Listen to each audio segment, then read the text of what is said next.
Well, I said that I was going to pick away at this area, and that's what I ended up doing. I still have to paint, you know, a couple of trunks in here, which sweep up. I'd also like to put in something that you would call an indicated line. See how we have light catching the trees here, and a little bit here. Down onto the rocks, more intense. Down here, more intense. Eventually that's going to hit the snow, and as I mentioned, the snow is going to catch more light too. So above my hand, I'll catch a hint of light, a little more light, so that we have sort of the idea that the way the sun is hitting these trees, here it's right from the base to the top, here it's halfway up to the top, here it's really just near the top, and these ones are in the shade. The purpose of that is we have a very strong, even though it's somewhat vague, it's still a pretty strong line going down. I would not mind to oppose that by doing this. So that helps to reinforce our idea of sort of the loop around. I am going to be bringing some of these colors up higher as well in different places. We're not concerned with that right now. This bit of trunk as a silhouette, if I were to keep it in the dark, in the shade, in a sense, the way I'm seeing it now, hinders me. I kind of want to wipe it away visually because I think, no, this is going to be the real sort of key area in here. That tends to block what I want to look at. It hinders it ever so slightly.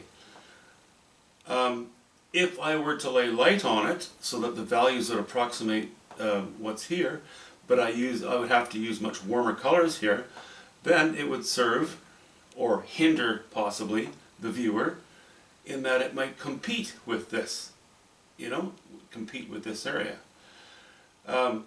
Yes, the high values laying across the snow, which will come eventually, they would compete, except for the fact that it's not a solid, they're not solid objects. These are just bits of snow and bits of ice, and they're actually horizontal. They're not jutting up like a vertical shape. I may just get completely rid of it, I don't know. If I do, more than likely, and even if I don't, more than likely I'm going to intrude into this area a little bit more. Bring up some shapes a little more strongly. It feels like it's sagging a little bit to the right now, which is fine. I could oppose that by putting, you know, I have these wash-ins sort of doing this. I could actually oppose that as well. So we have a lot of options, and I'm just going to pick my favorite when I get to that point. Quick video, really. Just wanted to show you that, and happy Father's Day. Hope it's all well for you. Sons, call your dads. Daughters, call your dads. Dads, be thankful you had children. I'm going to do just a quick zooming of this little thing, but I kind of like it now because we have, you know, we have this in the shade, that in the light. It's coming to life a little bit now, finally. You know, after all of the coverage of the area, now we're starting to see the tone of things. So let me just, I'm not going to square off with the painting. I'm just going to zoom in a little bit so that you can get a bit of a better peek at it.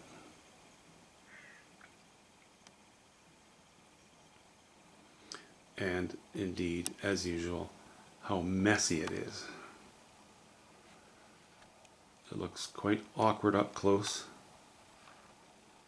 but some of these shapes that show up in there, I like them.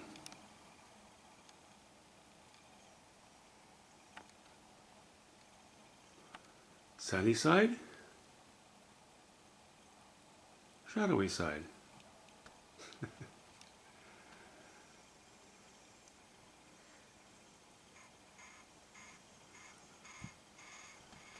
Okay, see you soon.